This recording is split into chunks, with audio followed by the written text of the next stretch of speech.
So this is the second to last series in the group stage of World Desert Championships 2. The losing team here will be out and not advance to the top 8. The winning team will advance to the top 8 into the playoffs, aka the quarterfinals. To win the first game, or the first point, you have to win a best of 3 in 1v1s. And here we have in the red, El Matador on a very unique map.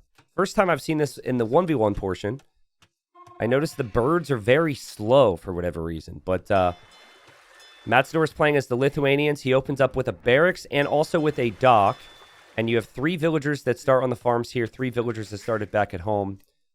And then we've got the Japanese from Max as well. So they both, like, you start right next to each other with the 3 vills. And you start with extra wood. So you're able to afford this. I think the Lithuanian player, though, could justify maybe adding in another militia. It's a little tricky, though. If you do that, and you can't get loom. And I guess the Japanese fishing ships are really strong, so that's going to be something that Matador is going to struggle to contend with. But it's just going to be the horse and the militia. And I don't know why Matador is attacking the fishing ship there. But good to see the Max in here. I noticed this yesterday that if units are being clicked enough, the horses can't block them. The horses actually go right through. So Max, a player we haven't seen playing much at all the last couple years, used to be, you know, one of my favorite players to watch consistently. Still probably would be if he played as much, but he's just here for this team game tournament. Doesn't really play in 1v1s anymore. And he's had a good start. He's had a good start. It's a bit of a weird one, right? Like, they both kind of had the same opening. But I would say, even though nothing's been killed, things are looking slightly better right now for the Max. A little less idle TC time. And he also is going to be in a position to kill this fishing ship where Matador really can't. So, like, look how strong that fishing ship is. Like, Japanese actually seem perfect. If this is how this is going to play out in a 1v1... Japanese seem like the perfect pick. And I think this might be the first time. Yeah, it's definitely the first time I've seen this in the 1v1s. It's kind of the unique thing, right? It's a team game tournament mixed with 1v1s, but then you see team game maps played as 1v1s, which is good for some maps, not so good for others. I think from here, the next step is probably just Feudal Age and Fire Galleys. And we'll see Max probably drop a mining camp here in a second, right next to his tent. I think the tent gives you pop space, too. So you get, like, extra pop space, and you also start with extra resources. Matador's going to build a mill, which tells me that he's probably not going to go for ships. Because he'd be headed to gold already if that was his plan. And he's just been microing his fishing ship and microing his horse here. So, really weird start. Fishing ship finally goes down. The militia went down as well for Matador. Honestly, he could lose a villager here. He's got to be careful, because the horse could block as he runs away, but the militia are weak. And so the villagers can stay for now. So, to me, it feels like Matador is going to be going like something like scouts. But then, you know, Max is going to be in a... I mean, this is just an amazing position for Max. Like, I would love to act as though this game is going to turn into something more. But Max has added the 3rd militia. Max is going to be in Feudal Age way faster. Max could get man-at-arms with Japanese. There will be no resistance, no army whatsoever from Matador. And this may be a quick one here. And an early win for Suomi. Like, Max is doing a really good job to try and block. That's going to be another... That's going to be a villager kill. And honestly, it could be another one. Matador has to block with the other villager in front. So, 2 villagers, or 2 eco killed. And then also 2 eco up because of the 2 fishing ships and faster to feudal. So this has been just perfect for the Max. And not so perfect for Matador. I think he was expecting to have more advantages in the early game. Lithuanians should, in theory, feel a bit more smooth with the extra food they start with. And he's going to make it to the next stage. And he will probably... Well, I don't know what the plan is, in all honesty. I guess he already has the barracks, so yeah. Almost feels like he could go for a range or 2. Go skirms. There's the forward range from the max. There's the man-at-arm upgrade from the max. These are Japanese man-at-arms. This is very dangerous. And Matador is going to snag, just drop some quick walls here. Could be kind of awkward on this bush here because you can't build a wall behind that yet. And that's pretty much the only bush he can take. Palisade wall needs to be repaired. Archer's already on the way. And there's the stable now for Matador. Yeah, I mean, this really isn't looking great. This is snowballed pretty quickly here. But we'll see. I have not seen enough 1v1s on this. Like, I wonder if the hunt on the side matters. I feel like in a team game, you can afford to do it because your teammates are kind of distracting the others. But it's going to be tough for Matador to engage against this with scouts. He's going to add a spear. Maybe he sees that one man-at-arm is pretty weak. I think he just wanted to give himself time to try and run away. And just still those 2 fishing ships from the max. But here he comes with the archer. And trying to step in front of the villagers. Can't quite get the blocking in. You're not going to, like, out-click Matador. He's one of the fastest players. But Matador pushed off of berries now. And, like, Max behind this is... Well, there's a horse there. But beyond that, like, he could take his berries freely. He can do everything he wants. And Matador doesn't really have the food eco for more scouts now. So this is just kind of gone from bad to worse. I think the best opening would have been archer range. Like, if he sent Vils to gold, he opens with the range. It helps against man-at-arms. I think that would have been the best play for him. And he's now, like, running around with these Vils, and I don't know why. It looks like he's looking for something. But what is he looking for? Matador, are you good, bro? What's happening? I mean, he's kind of seen everything, right? Like, the berries are there. It's not like he's looking for gold. It's not like he's looking for stone. I think he's just very overwhelmed at the moment. I did get some scouts over here to try a little counterattack. Max expected it. Max is spearman around. Max has played pretty near perfect at this point. And Max finds these Vils. Max has fletching now.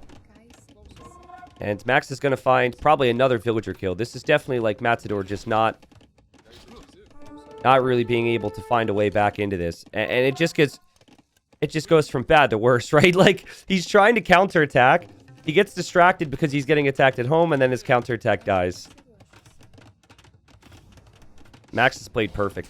I actually think Max, he doesn't need to change things from here. I think he can continue to do the same thing and just continue with archers. But it's kind of at a point where if you're up against mainly skirm soon, it might actually be wise to add a stable.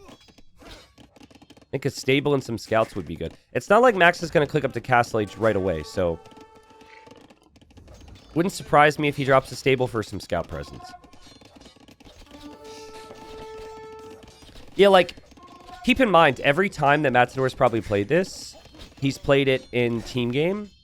So he might have been looking for this wood line. It's just not, you know, it plays out so differently as well in a 1v1. We see similar openings in the team games, but it's only from 1 out of the 3 players. And usually the militia are not right on your face. Oh my god, what the...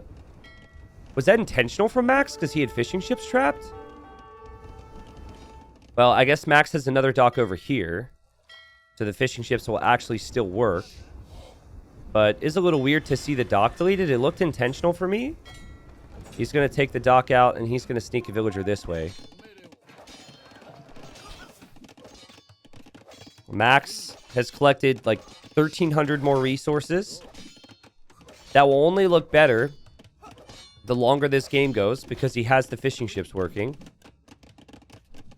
And there is going to be another dock over here. So I think he's just redocking for efficiency at this point.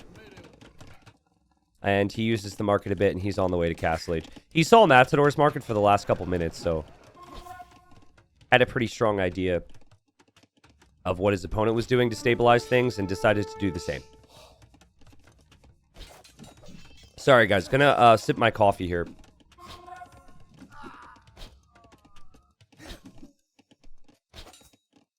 So, not looking good for El Matador. It is a best of 3 in the 1v1s. So, if he loses this one, you have Ozone and then you have running. And I know in like previous sets, they've won their 1v1 portion against arguably better 1v1 teams. So, they should be in a pretty good spot to do so. They'd need to win 2 straight, though. I'm trying to think of who Suomi would have. I feel... I might be confusing tournaments, but I don't think Valza is on this team. I think they have Emalius. They have Valza. And I'm trying to remember... Chat, maybe if you could read off the roster if you get a moment to look at Wikipedia. Like, Valza is, like, the obvious one. If they get past Valza, though, then, you know, maybe that third 1v1 is really close. Okay, they have Moly Sako. I don't think Rubenstock is playing. Oh, is Rubenstock playing? Okay, that'd be sick. Kind of crazy to see Max and Rubenstock back at the same time. I know, like, when they do play the game, they're usually just playing team games together on ladder. I think they're just at a point where they don't enjoy 1v1s much at all. Or they just don't have the time for it with whatever's going on in life. The scouts here from Max. Max just needs to stop this from getting damaged. That's it. Just needs to stabilize here. One knight should be able to do it. He's going to go for one knight, and he's also going to mix in cav archers. And cav archers might end up being the finishing blow here. Like, Matador still isn't clicked up. He's up against Castle Age units. Max is going to boom. Like, this is... This has not looked close for some time. The score is making it look a little closer than it really is, I'd say. And it just kind of snowballed from the start. And I think, again, like, it was always going to be kind of rough for Matador, but I think the scout opening didn't suit the situation because he didn't have the food to produce many. Maybe felt natural for him as Lithuanians to try it, but I think the situation was actually better. Would have been better to go for double archer range and maybe try and go for archers and skirms. So... You know, first game of the day, Matador's not going to want to call it. And he's going to want to make sure he's all warmed up. And he doesn't want his teammates to say he quit too early or something. But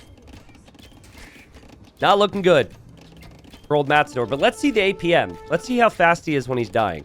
Well, pretty darn fast. Somehow he had 169 APM in the second minute there that game. Wow, Max actually, I don't know what Max is doing, but Max actually went above the APM from Matador, which is a very rare sight. But yeah, Matador taps out, calls to GG. And so that's not a win yet. Like, that's not a point on the board. That is essentially 0.5 of a win.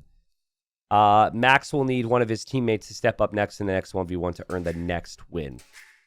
But Max looked good, dude. Max looked really good. Japanese felt like a really natural pick here. He played it perfectly. And Matador, he just kind of fell behind early. Was never able to turn it around. As you can see by every stat that's here. And it just, even if the KD was even, Matador was never going to be able to hold against that many resources brought in. I'm going to be honest with you guys, as always. This map makes me want to barf a little bit.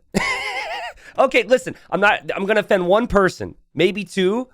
You know, the people that helped make this map. It's unique. Let's just say that. It's got character, okay? It's called Al Samim. There's wide open spaces. And we've got Moly building his TC on what is called a pile of food, which only has 125 food, which is... I don't know how that's accurate, but basically it's the berries. He's playing as the Byzantines. Both players start with a mule cart. And that is usually something that is associated with 2 civs in the game. So you can use the mule cart, and then if you're wondering where to get wood, this is a pile of wood that has 10,000 wood. So you can build up one lumber camp here and be fine forever, pretty much. The gold is standard. The stone is standard. So yeah, the wood, you're just collecting from these piles, basically. Now, Chinese should be insane here because of how great their economy is. You start with the extra 3 vills. And I guess there's no deer to push. because you can't push with the little camel you have. There should be a camel around to show you. There you have it. But if you can just get the food with this sieve, things should be pretty smooth. Ozone just scouted past some deer. I think it's important for the Chinese to get some of those ibex brought in using the mule cart. You can also eat these camels. You can't eat this camel. You can't eat the camel you start with. I guess it's because it has a name. It's like two... Whoa, it's called admin? That wasn't the case last time. Wait, what? You can't eat the admins, guys. The admins wouldn't like it. Is that like... What happened? It had a... His name was like Korsif last time. Some Arabian name. Now we've got admin. Okay. I don't know. Maybe admin is actually a name? But we have the two admins here fighting over a goat. I think Moly Sako for Finland is going to try and go for lots of spears and skirms with Byzantines. I've seen it before. He also is... He could be a really nerdy, annoying player, Moly Sako. I speak from experience. He also is pretty good at TC dropping. Like, he went to the school of town center dropping that every Finnish player must go to before they graduate to reach 2K and play for this team. But I don't think we'll see that here. And admin is going to die, and everyone's so sad about it. Death to the admins! Or admin, rather. Yeah, so Ozone did find... he did find the ibex back here. So yeah, you build the lumber camp on the pile of wood. You have the goats. And then you have the mule cart for the ibex. Looks like the same thing here. Only Moly Sako hasn't found camels, which is a bit weird. I thought there were always camels with 140 food towards the corner. I guess it doesn't really matter because the deer also have 140 food. So, Chinese, for all their strength, if they had a weakness, it would be getting up to feudal at a solid time, particularly on maps without boars. So the fact that there's no boars here means that maybe Ozone will struggle to go for a solid uptime. But right now, res collected is simply just higher for Ozone because he's had a really nice build. I think Ozone's the better player between the two of them, which means we might have a 1-1 situation in the 1v1s. And it might go into the third game to determine the point. And like Moly Sako is going to run out of the hunt here. And Ozone, if he scouts this way, will still have some of the camels to eat. He doesn't see it, though, to be honest. He does know this. Oh, he does know about this, though. So, yeah, that's really good. Also collected some goats, too. But, yeah, a unique map. Like I said, this map has character, you know? This map has a great personality.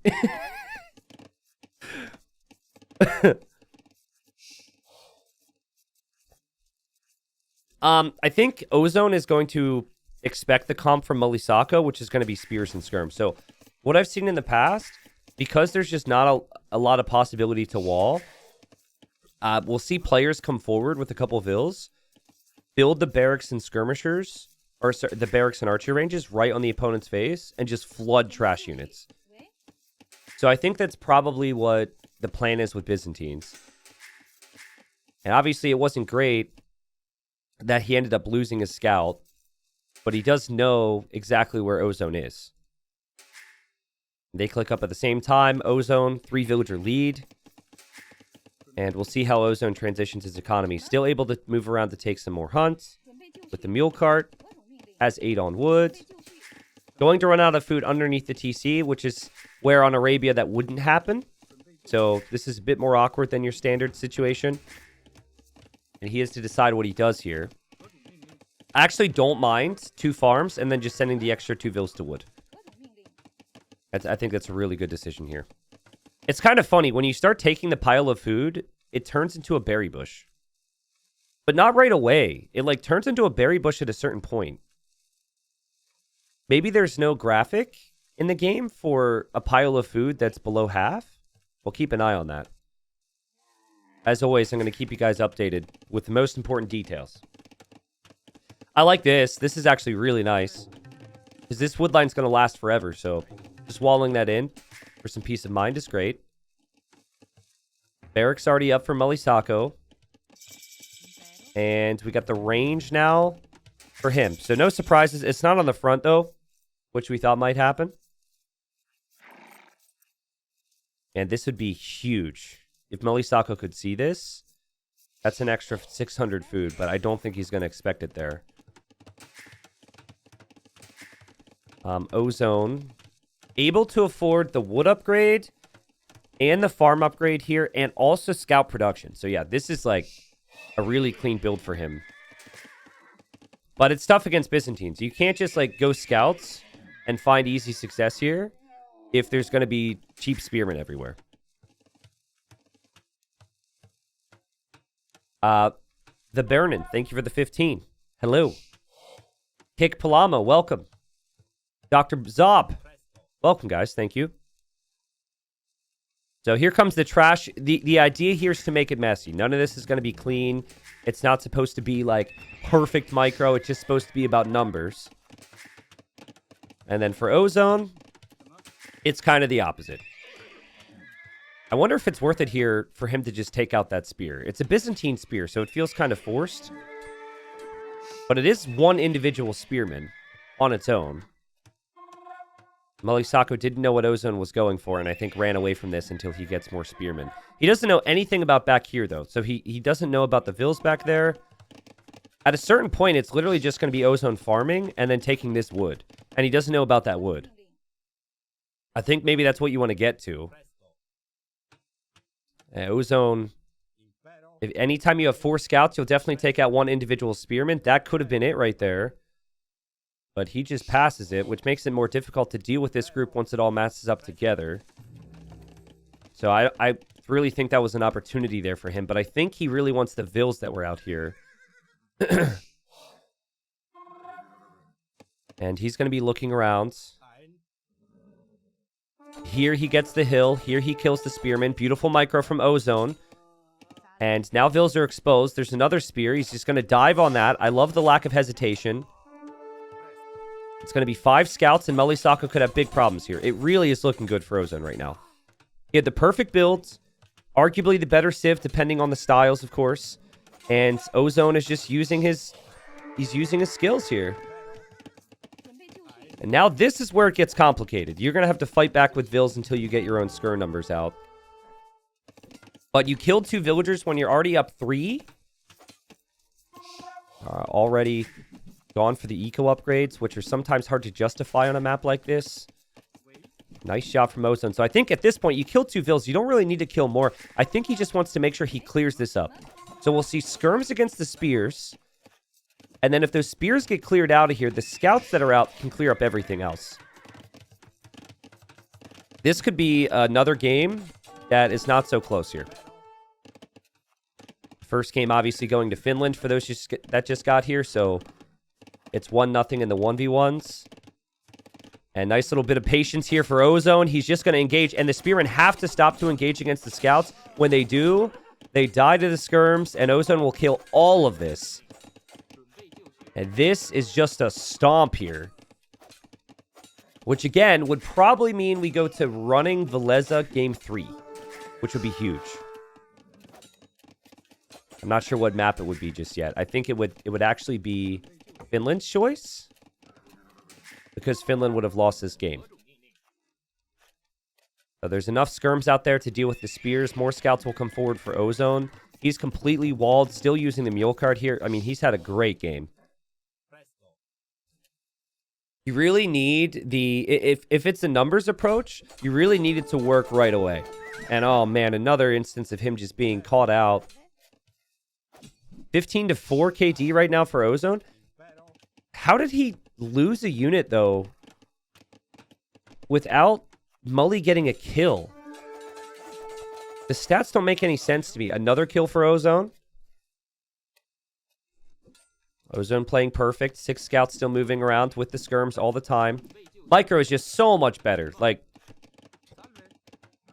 he just seems so comfortable here. And then Moly just does not seem to be able to compete with him right now.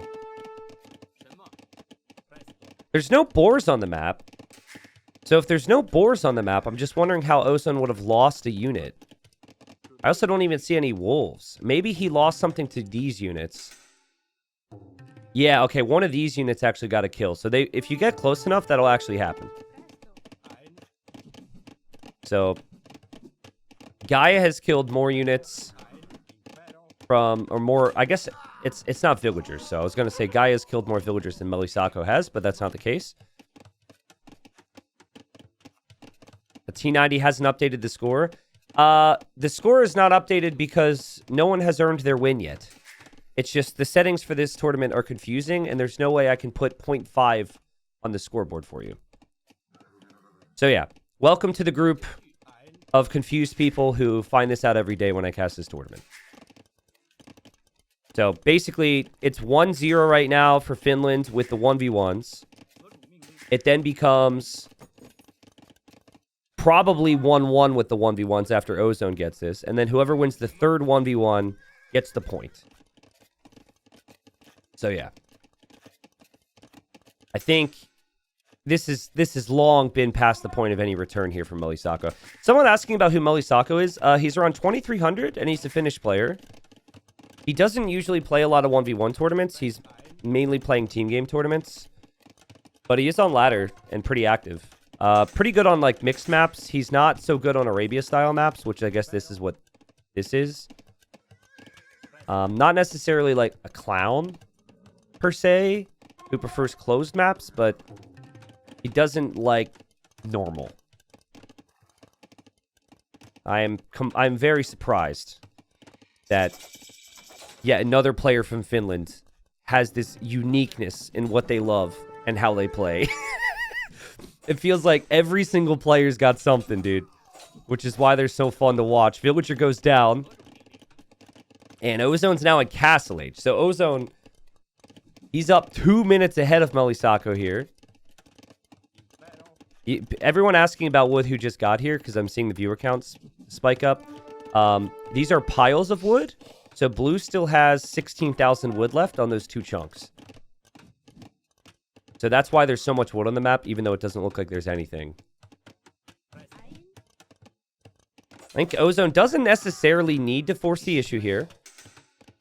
But he doesn't want to stop the Byzantine player from walling up.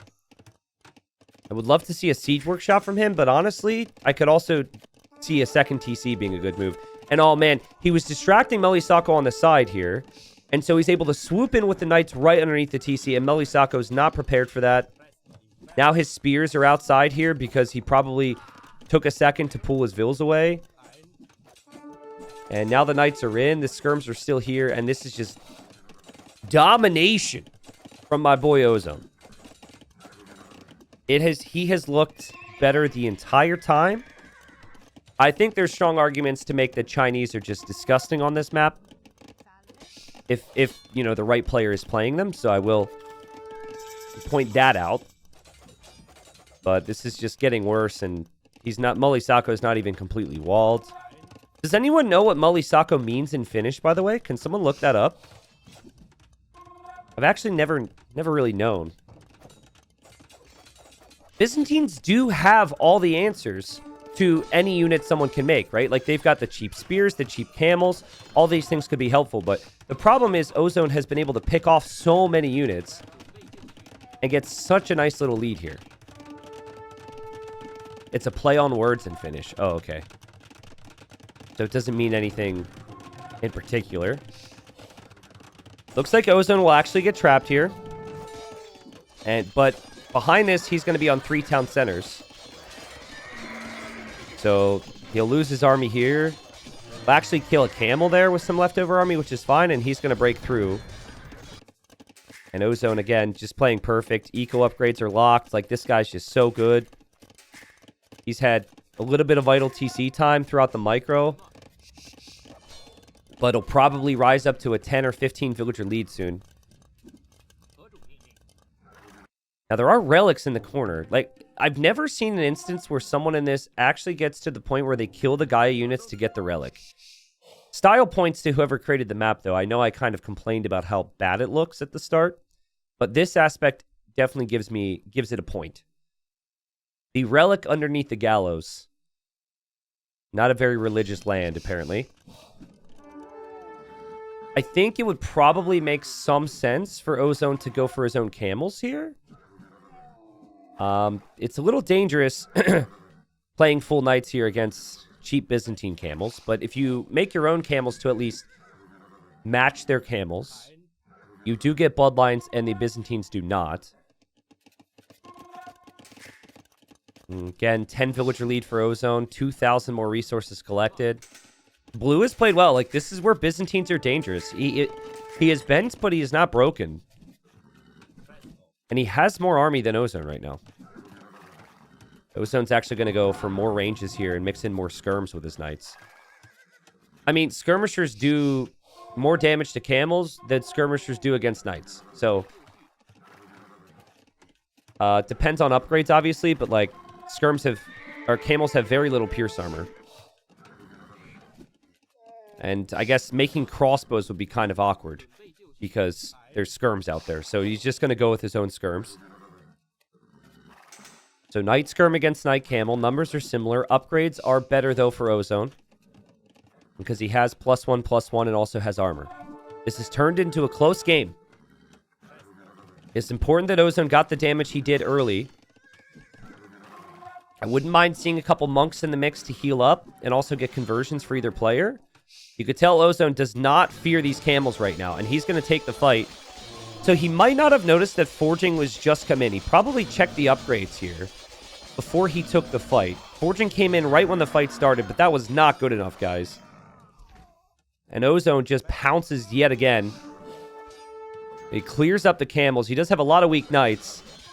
But he's also going to clear up the skirms now, too. And I think, like, that was probably the comeback moment if there was one for blue. And Ozone's just played amazing this whole time. A 15 villager lead incoming. He's going to be through the gates. He opens the gate open. He keeps his knights underneath so the rest of the knights can come through. And disaster for Moly Sako. And the skirms, look at that. He actually holds the gate open so the units can retreat if he wants to. That's textbook, and surely now this is going to be the GG call. And too much eco exposed, and the GG's called. These are Rex, actually, so it might have been the GG. Just because Twitch chat always freaks out if they don't see a GG on screen, like it's the greatest travesty they've ever seen in their lives, GG was probably called slightly after he resigned. And Ozone wins it. Okay, so with the way this format works, a reminder, because everyone continues to ask the question, no one has won an actual point yet, okay? So the way you win the first point, the way you win the first game is winning the best of 3 with separate players in 1v1s. Then we move on to 3v3s. So it will be running, that's confirmed. That's the only player remaining on Condors and Eagelos. Running will play against, I'm guessing Valza for Suomi, just because Suomi makes the most sense. Or Valza makes the most sense. But I don't know. They do have other talented players on the squad. They actually have more than 3 players on their team. So they can interchange a little bit. Why is there a die on Japanese? Okay, so everyone... I like that, chat. Well played. I didn't expect that to carry into today, though. But well played. Okay. So it's going to be Valza versus running. It's going to be Andalusia, which is a regicide map. And so it fits both of them very well. And here we are. Okay, so this is actually a crazy map. And I'm really excited to see what this is like in a 1v1. So it's Regicide Fortress, right? So you start with extra resources, you start with extra vills, and then you have a king. If you lose your king, you're defeated. But there's these trade workshops that you can collect. And also, as I talked about in a video last week, if you collect one of these trade workshops, you can also use it as a market. So it brings you resources, but it also acts as a market in Dark Age. And I was kind of thinking about it. Like, a market in Dark Age could be helpful to maybe, you know, buy and sell some resources. So right now, running, I think it only gives you food if you get a trade workshop. I don't think it gives you gold, and I don't think it gives you stone. But he's found one with his king. He's in the red. And he's going to move out to find another one with his king. Valza sent his scout to the right, found this. Sent his king to the left and found this. And then his king found stone walls, which he's going to want to stay far away from because he could lose his king. And the pathing is weird because of the cliffs. Because of the cliffs, Valza, do not lose your king. Oh my goodness, dude. I mean, thankfully there's no ballistics in Dark Age. But we have seen kings go down on this map before. And also, I would say the king should probably be in your base come feudal age. Right now, you could stay here. And you can be like, na na na na boo boo, you can't catch me. You could play this game because you're faster. Look at running, try and stay as close as possible to the workshop as well. That's so funny. But yeah, when feudal age comes in, your king has to be home. So you can't stay here forever. Valza also has his king running around. In the middle is a monument that also brings you some resources if you collect it. And then there's relics there. We have running on the way up. And running actually stole this guy. But then running's going to lose this guy. And then I think running and Valza need to go home right now with their king. Got to be so tough because like players don't want to say no to free resources. But you also don't want to give the other team a free win. So things to think about. Now, Burgundians are fantastic economically. And already the feudal age wood upgrade has been in for running. Bohemians are top tier, though. I think like both these civilizations are stupid strong. It's like an even matchup. I would say I think I prefer the Burgundians a bit more here because of the usefulness of the Coustelier. Having that castle, I'm not sure if the Hussite wagon is great against that unit. The king has come back here. And now the scout is coming this way from Valza. And Valza's still pretty bit a ways from clicking up. But running, he's about to hit feudal himself. So I think he doesn't want to take the risk that his opponent might. They've both done a pretty good job. I mean, they both played this perfectly so far, honestly. Even running's build order is just crazy good. Like, look how fast he clicked up compared to his opponent. With eco upgrades, and I think maybe the gold's going to be slightly delayed, but yeah, this is looking good. Both players bring their kings inside their bases as well. Sorry, I need to fix... On my other screen, something's blocking my chat. We can't have that. Okay. Valza will have more than enough resources to click up. Probably could have cut a Vil or two and been up a little bit faster, but that just means he has extra resources to invest into the upgrades. And running is up. So, I don't think, like, this... I'll be curious to see how this musical workshop game plays out. Like, they're still trying with their scouts to just take it, lose it, take it, lose it. What does become interesting is I've seen a lot of players prioritize going for this monument. And so, you use one petard... It almost fully breaks down the wall. So in theory, you could go one petard, one Coustelier. And you go take the wall down to like 30 HP. Use the Coustelier to take down the rest of the wall. And then you're in there with a Vil. And you could either make your monastery there or you could walk out there with monks. So I've seen that be a pretty big focus for players. Res collected slightly ahead for Valza. Which is interesting because Burgundian's usually ahead in that category. But running is going to be in Castle Age faster, which obviously gives him different options. I like the Spearman choice from Valza. He's going to sit Spearman on the workshops just to protect them. Lots of Spearmen on the workshops. Yeah, so again, like this is a heavy priority for him. He is running into some wolves right now, which doesn't feel too good, but... Yeah, Scout also spots this. But, I mean, one Spearman that's weak is no match to any units, really. I mean, even a Scout could go take that engagement. The running is going to open with a Petard. And he's bringing a Vil. And he's bringing a Spear. This villager, it might just be pathing in a direction he doesn't want. Oh, maybe he didn't actually know where that was for a second. But yeah, Petard into Coustilier, and he just now got Loom as well, and he's going to build the TC in the back. So it seems to me like he's going to prioritize the monastery in the middle. It definitely is going to be the play here. Doesn't actually have the wood for it right away, but he's not going to be through right away either. A pikeman upgrade for Valza. And you'll see what I mean. So it almost takes out the stone wall. And you could pretty much use anything, even the villager, to take down that wall piece. And then once the wall piece is down, the villager can walk into the middle.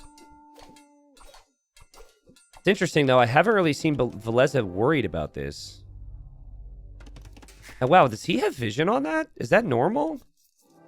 I feel like running didn't have that vision, but maybe that changes at a certain point. Now he's got the middle. But Valza gets to see that that's the case. Oh, running, you got to wall this, dude. Oh, he did, actually. It's a piece of stone wall. He just didn't complete it. Oh, that's pretty cool, actually. That's really smart. So he's going to make his monastery in the middle. He plugs the gap. So the only way Valza could get in there now is either convert something over the wall, which is kind of interesting, or make his own petard. Acro says the villager does repair, so he can't... Ah, yeah, okay, that's funny. Yeah, I forget what other map... Oh, I think it was the wall was like that. Anytime there's a Gaia wall in a game, it seems like there's... It repairs. Which is not what you would want to do. Running is played really well here. He's got a little villager lead. He's going to snack some relics soon. He also has control of every single little workshop. So his eco is flying right now. But Valza is going to come to the middle to join the little party.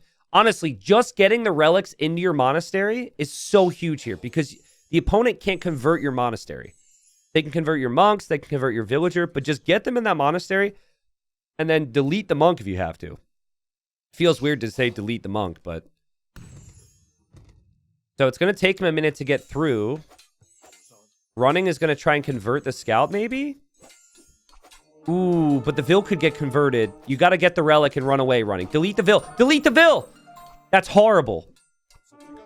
I think best case scenario here for running, he just gets this relic and he never gives up that Vil, and it's way better for him.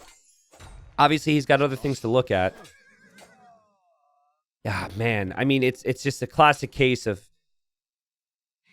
wanting it all, right? Like, you thinking, I can stop him from coming in, and I can have the relics. And maybe he can. Maybe he can, honestly. Looks like he might be able to. He's going in for the monks. The monks just got conversions moments ago, so he feels like most of them can't get any conversions here. Running loses one unit, but he's going to kill all the monks. He's going to kill the villager, and running is completely fine with this scenario. That is completely fine. You'll get those relics. He did lose this little trade workshop. Let's see the eco setup for Valza. So he's 3 town centers. Does need to set rally points and whatnot. You know, you could tell he was focused on the micro. Running's farming eco has really not been good. So he's going to have to fix that. The idle TC time for running will probably rise here. Well, maybe not. He's got a lot of food. I like the map control for running. I like the amount of units he has here. And he actually wants to, it looks like he wants to come through here again and re-wall this. We'll see if that actually is possible here. Gilgamesh says, can we skip past to Ruben in a team game, please? No. This isn't YouTube.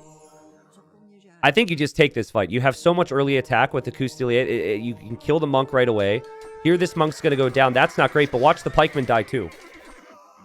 This is what I mean. Like, the unique unit for the Burgundians on top of their economy is so good, and no conversion there either for Valza. He did actually force running to use his petard against a unit, which is funny. But I like running's position right now. So this is the key right now for running is just sorting out that economy. He's got so much wood right now, and this is where they should be on a pretty, like, similar server. So this is where you actually can use the auto farm spam. Just drop a mill, and I mean, I've been using that bad boy even before it was public. And you guys know how I feel about it. I think it's too good. Like, I think you have to use it at a certain point, in lower pin games at least. I think we're going to see a mill. I think we're going to see those farms spammed in the back. Then he just needs a few more on gold. Yeah, there it is, right there. He just did it around the TC, and they all showed up in the blink of an eye. I don't know if these were auto farm or if they were man-made. But yeah, I really like his position right now. I've seen Burgundians have this type of a lead and still lose against Halb hand cannon, though. Like, Halb bombard cannon timing of Bohemians is still such a big threat. I wonder, do you think you should take the relics home or just leave them in the middle, chat? I think that ideal world, you get them away from the middle. But sometimes you can't get the perfect scenario, and it makes life easier to not. Big fight here. I mean, this looks like a really good fight for Valza. The pikemen are doing work. The conversions came in for Valza as well, and this is just not what running needed. Earlier in the game, he took some good fights with that early charge attack from the Coustelier, and it looked good, but there, that was brutal. And now he's going to click up to Imp. The fact he re-walled this is really nice. I think he's just going to have so much profit from these relics and the monument in the middle. You can kind of forget about that now. But what do you go for? The ranges are going down. We could see Skirmisher into hand cannon. I think that's the right play. Remember, Burgundian hand cannons also do more damage. Bohemians can get the hand cannons earlier because of the early chemistry. But I think Skirmisher hand cannon is maybe all you need against the Bohemians. Maybe some monks mixed in, maybe your own cannons. But against this army, Skirmisher would be perfect.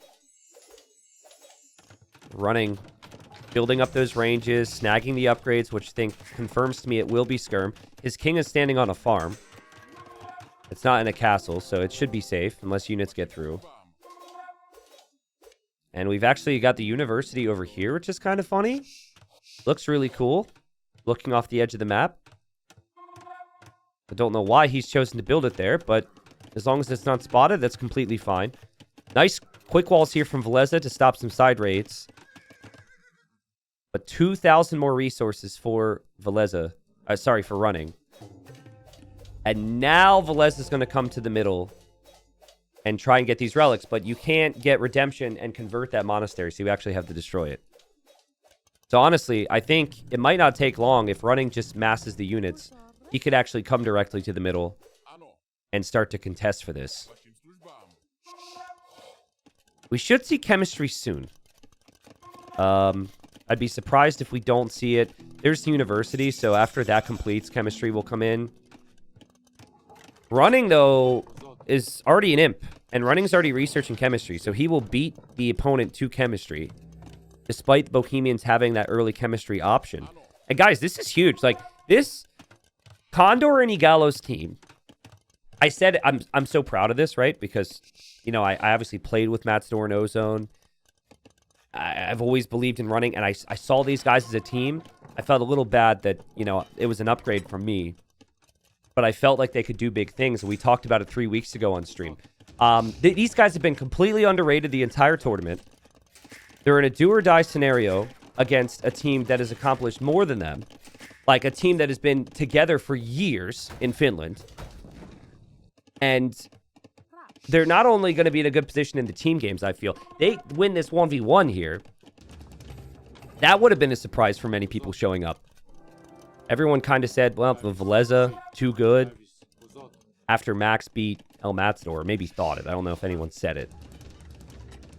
So, interesting scenario here, because running's going to be trying to contest the middle, but he's also going to have a push from the left-hand side, something that Valza can't really see. No, excuse me, there's an outpost there. I'm stupid. He can see it. So the army for running has split focus, but I guess for now, he doesn't want to lose these relics, which makes sense.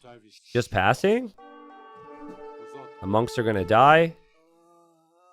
So those relics won't get home. But running, we'll see if he wants to focus on getting them himself. No ballistics for him right now. We have monk upgrades for Valza. He saw the siege workshops, knew what would be happening, and so got redemption right away. And this could be awkward for running. The first time these monks show up with these upgrades will be a surprise for him. And here comes the ram as well. So running needs to get out of here. The ram is actually a bit of an issue. The ram moves faster. Well, it doesn't move faster, actually. But it looks like it's moving faster. Am I crazy? It definitely looks like it's moving faster. And one bombard cannon's converted. Another one could be converted. The monks need to be killed off, and they will be. These monks need to be dealt with. You can't lose your bombard cannons like this if you're running. That sick attack round was actually beautiful. I mean, according to Capture Age, the ram is slower than the bombard cannon, but when it's garrisoned, it doesn't seem like that's the case. I actually think Capture Age doesn't update the speed of a ram once units get inside. Because it says 0.6 right now. And I think when he ejects units, it'll say 0.6 as well. So I think the Capture Age is actually wrong there. It's an interesting situation. Running's going to get these relics again. He's going to castle the middle. He's still okay over here. He's got so much more army. Like, the skirmisher hand cannon combination is amazing. And Velez is under so much pressure. I think mixing in wagons against skirmisher hand cannon is nice, but this is his eco. This is his base. And it's about to get pushed in as we actually have faith being researched by running. I don't think the Civ gets heresy. They don't get heresy, which would be an obvious choice if he did. So he's going to get faith instead, which is super expensive, but that means it takes way longer for Veleza to get conversions. And that's more expensive than heresy as well. Like, that's a crazy technology to see. Speaking of crazy, I think the eco's crazy right now for running.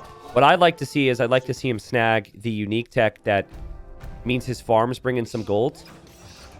Burgundian Vineyards would be really nice here. He's sniping some monks with some skirms. He'll be happy with that, even though he'll lose a lot of the skirms. And I think we need a really concerted push right now. Like, running needs to have everything together. He's trying to do so many different things. It's time he just goes for a snowball. Yeah, no ballistics for Veleza because he lost to University. Let's see how faith pays off here. It honestly feels like Veleza is... He's running out of time. Bombard cannons are really weak. Monks being killed off underneath the castle fire, potentially. Or by the bombard cannon. See, it allows you to attempt that because of faith. Castle did go down in the middle for running. That's not so good, but everything else is still looking pretty good for him. The monks, the main form of defense for Veleza as he makes his own cannons now.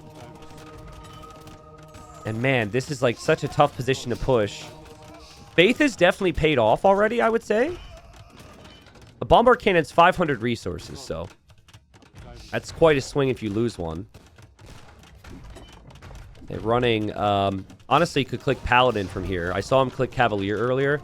I think clicking Paladin is a good move just to have it. It's so cheap with Burgundians. Monks are over here, but the monks go down to the skirms, and this is going to be Running's game. This is going to be Running's game.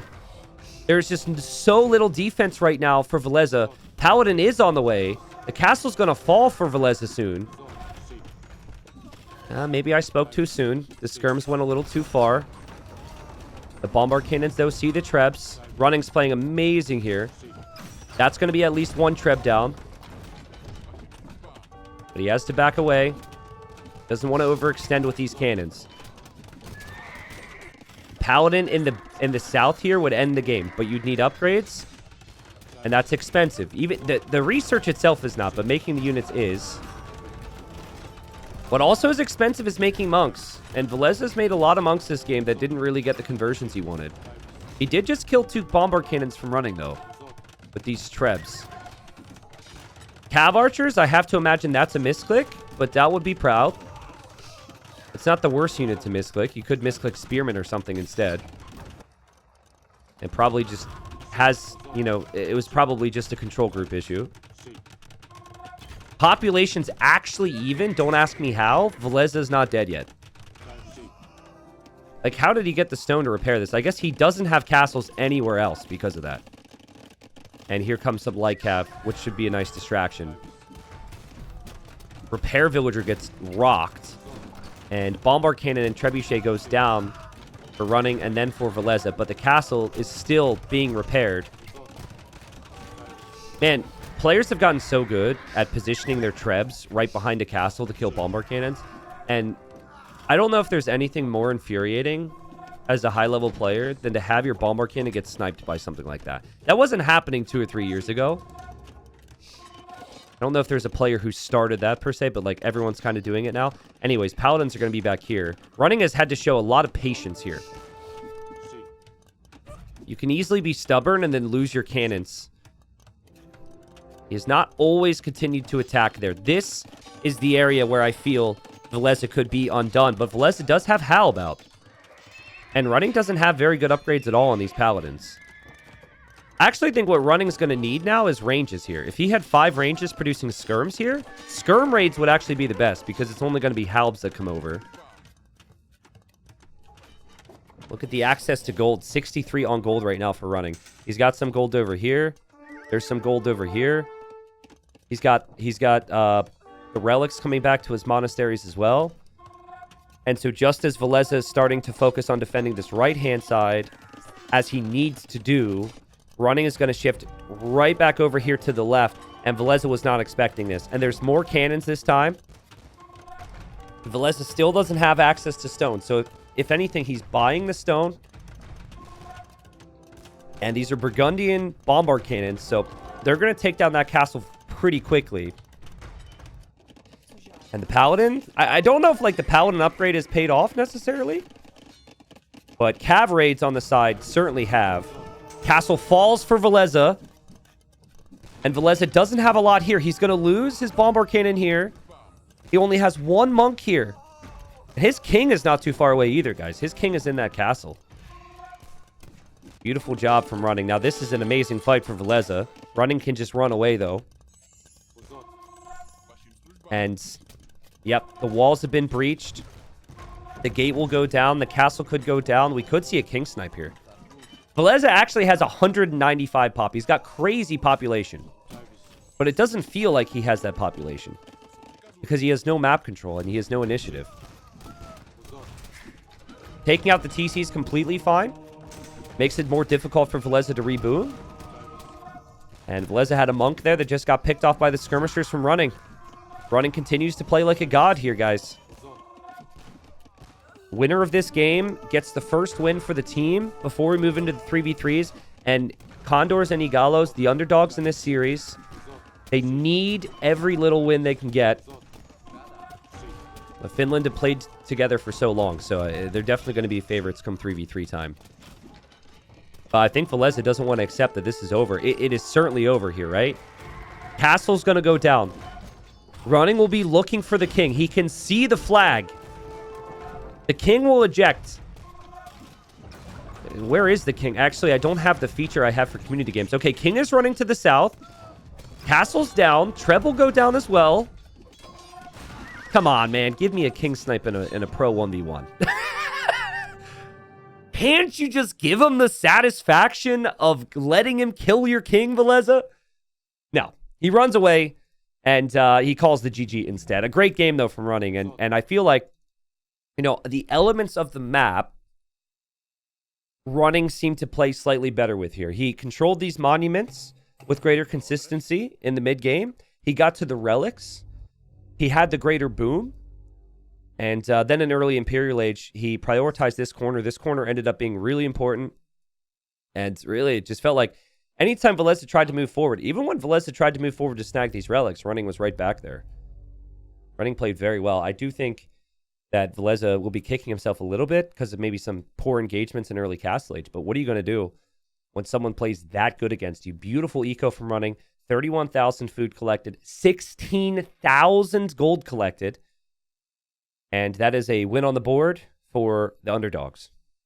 So this map is actually a double TC map. It doesn't look like it, You're going to see players walking different directions to build their TCs. Looks like Moly for Suomi will probably TC the Boars as the Mongols. We've got a TC here from the Max. We've got a TC here for Valza, right? But what you're not seeing is this little guy. This is a town center, apparently. And so you could produce villagers from this as well. So preparation and multitasking needed here on a map. It's apparently an area in Brazil. Lensqua Maranhenses, whatever. So, oh crap, we got to move the logo as well because it's the first 3v3. Got it. Perfect. So you have that aspect to worry about, the double TC start essentially. But then you also have this area with water, which every player will utilize because you start with a you start with 2 fishing ships. So everyone's going to send 1 villager here. They're going to send villagers somewhere else to build their TCs. And the water does extend all the way through the middle. Interesting decision here from Matador, who's actually docked in the middle. I've not seen that one yet, but there's enough dolphins here to be happy, I guess, and maybe keep your fish safe. So for Finland, again, we've got Moly Sako, who moved all the way over here as Mongols to take the boars. And the other town center is down here, sending villagers to sheep and to berries. We have the Max in his favorite teal, playing as the Portuguese. Oh, I didn't put the score up at the top. I'm sorry, guys. My bad. I'm all over the place today. My bad. In the blue, we got Valza playing as the Dravidians. I would assume that Dravidians is going to be the water player here. Usually, there's one player who goes for water focus. And then for the other team, in the teal, we have Ozone playing as the Saracens. He's TC'd the Woodline in the south. We actually have 2 players in the north for Condors and Eagelos. We've got Running in the north playing as Gurjaras, and then we have Matador in the north playing as the Berbers. But I have to say, walking to the north to build your TC really delays your Vil production, because it just takes so long to get there. A nice job here from Matador, weakening and bringing in the boars. I mean, there's just so many boars here. So, in the north, I think we're going to see a castle drop. I think it makes the most sense for Mongols and for Berbers as a civ. Also, when you're right next to someone else's TC, it makes sense. I don't think Running would be the player to castle drop. I don't know if the units for the Gurjaras would make immediate sense. Feels more like Running might go for camels or scouts into camels. Wouldn't surprise me to see Ozone maybe venture down towards the south with a villager and drop a dock. I think Valza will ultimately do the same. I'm always assuming we are going to have one player fight for water for the teams, but I might be wrong. So that's there's a lot to focus on here, guys.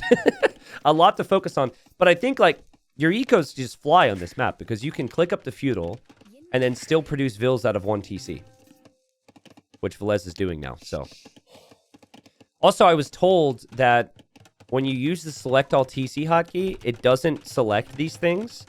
So if that's how you like to boom, you have to change your approach. Most players don't actually use that frequently at the high level. They actually just put their TCs on control groups.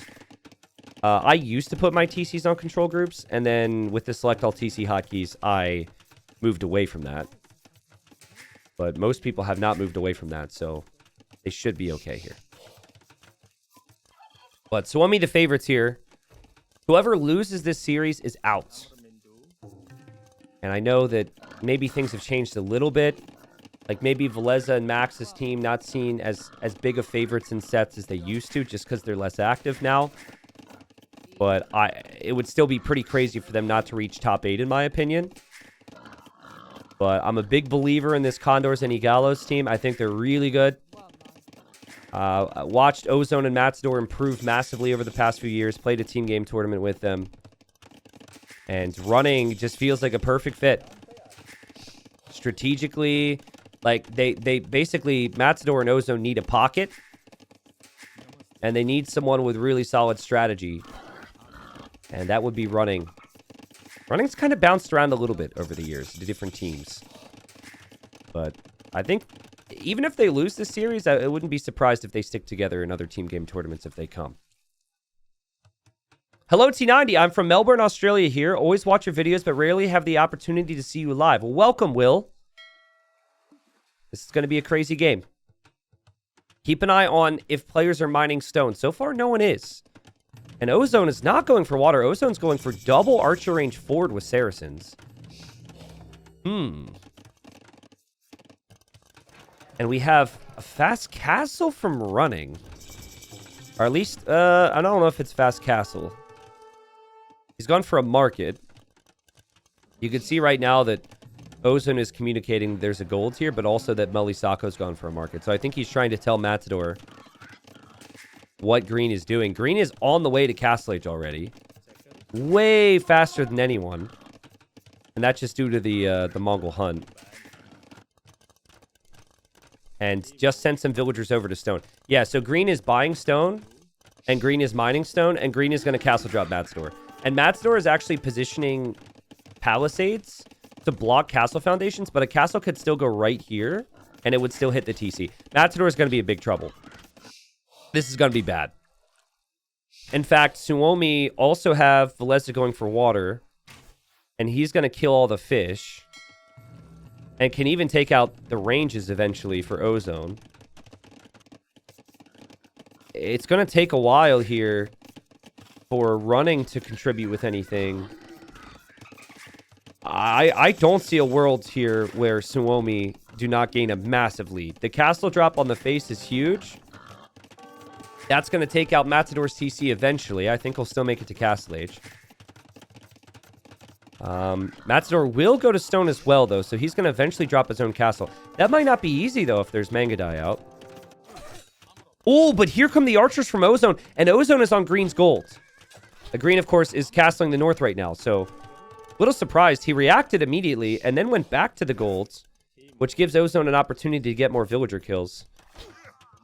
Okay, so Ozone will be really happy with that. You can't garrison in this little side TC. Oh, this is an amazing find. Max is here to support, but Max doesn't really have enough scouts. And these villagers from Green are just going to make a run for it. Matador on the way up. You can walk on this water. Yeah, sorry, I should have pointed that out, but there's a million things. You can walk over this water. And Ozone going to chase Green down a little bit. Remember, Fish Boom is going to be such a big factor here. Look at all the fishing ships. There's going to be 20 fishing ships for Valza. Valza's eco is going to be ridiculous. He's got 20 more eco. Max has 20 more eco than anyone else on the other team. And then Matador is going to lose his TC. He will get to Camel Archers, which is better than Mangadai. But it paid a heavy price to get here. And Green's going to be pretty happy. Like, both of his teammates are set up for success. He's weakened one of the other players. He still has boars with Mongols. That's not too bad. And Max gets some upgrades in for the scouts, so he's going to kill off the archers too. And Ozone can't make much progress here against Valza because Valza has the walls and the towers, so... Finland looking good. Running now needs to step up. And Running's got camels around. But they need to handle this. I'm really surprised that Condor and Eagelos felt it was worthwhile just giving up water. Anytime I've seen someone win on this map, anytime I've seen any team play on this map, they've always had at least one player prioritize water. And you just can't give up this much fish. There's endless amounts of food out here. And it makes life very easy when you have a fish boom. And TC for Green. Now, Green is kind of like in the toughest spot for the team. Being next to Berbers and all that. But we'll have some pretty strong support here once his teammates are in Castle Age. And that's something that's not going to happen for a little while. Velez is not in Castle Age yet, but is 30 seconds away.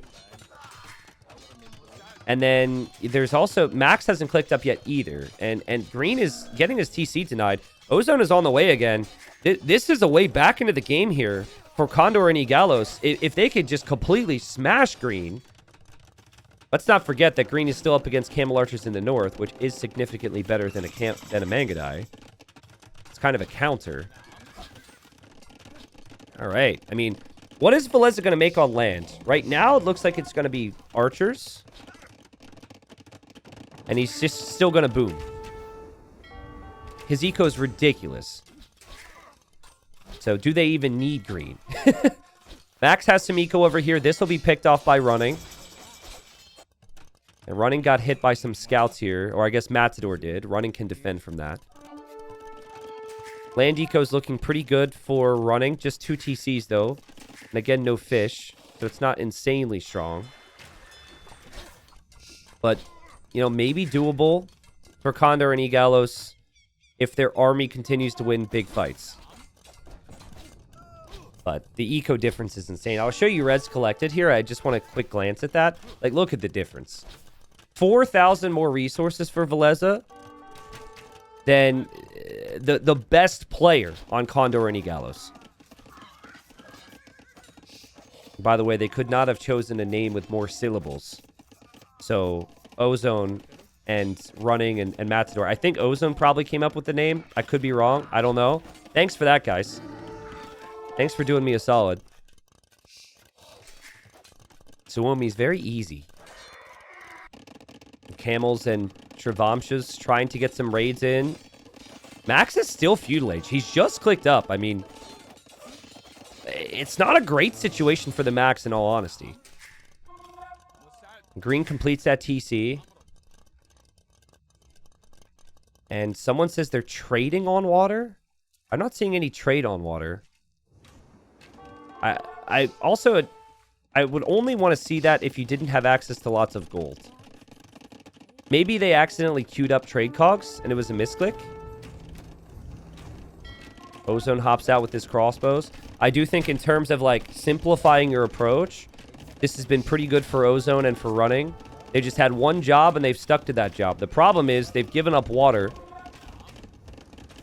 Valza could probably imp soon, honestly. It doesn't look like his food's there right now, but with that many fishing ships and with this much economy, I'm sure he'll get there. Max is late to Castle Age, but when he gets there, he'll have 800 food and 600 gold to make knights. And I'm just... I mean, Green is actually held and pulled ahead of El Matador because he's able to take boars. Nice recovery there. The Navy from Valza will take out the ranges. Like, I'm not seeing an easy way back for Condor and Eagelos right now. This looks really tough. Like, it's crazy, but this is all before Max even makes, like, land army beyond scouts. Like, it looks bad now. Just imagine once Max gets the upgrades and spams. And adds TCs and does everything he's going to do. Ozone has killed a lot of villagers this game. He's done a really nice job with his archer pressure. He kills more villagers down here. It's quite a slaughter, actually. But he will have to give up his ranges. And now he kind of falls back into a no-army approach as he looks for the boom. I think... Well, hold on. We have Caravan now. And we do actually have some trade cogs on water. So, the trade cogs with Caravan are going to be trading down here dock to dock. Sick. Talk about spoilers. Thank you, Frederick.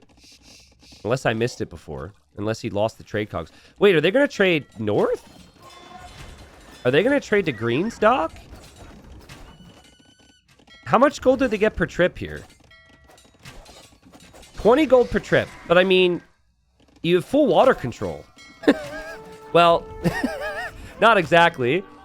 They need to clear this up first, but they probably will. Yeah, once the deep fish run out, you can add fish traps, and they're already starting to do that. So as long as you're good at playing on water and mixing in the fish traps, it's not like the fish are going to be a waste, you know? And they've already paid for themselves anyways. Having, like, the fish boom basically gives you the resources to produce vills out of multiple TCs. And then once you get to that stage with your economy, you don't necessarily need the fish traps. But if you can justify it, if you can get away with it, you absolutely do it. And that's exactly what they're doing. Dude, I can't wait to see Valza's resources collected here. It's going to be ridiculous. 37 fishing ships, 15 trade cogs, 100 villagers. And he and Moly Sako are imping right now. I think trade would only be risky if the opponent had any navy, and there's no navy to be seen. I don't think they're ever going to be able to get on the water. And Suomi looking to tie it up here. And Max holding against the camels and the camel archers. Valza here to support with all the skirms. Valza's not going to have enough population to spend his resources. It might be a good idea to get coinage and send resources to green. Because green's pretty much is going imp just for trebs. If you can give green an extra castle and, you know, more resources to upgrade the Mangadai and make Mangadai, is probably the best thing. Because Valza is fully pop capped soon. And he still has, like, 6,000 resources in the bank. Ozone's crossbows get killed off by the Mangadai. There are camel archers still around for Matador.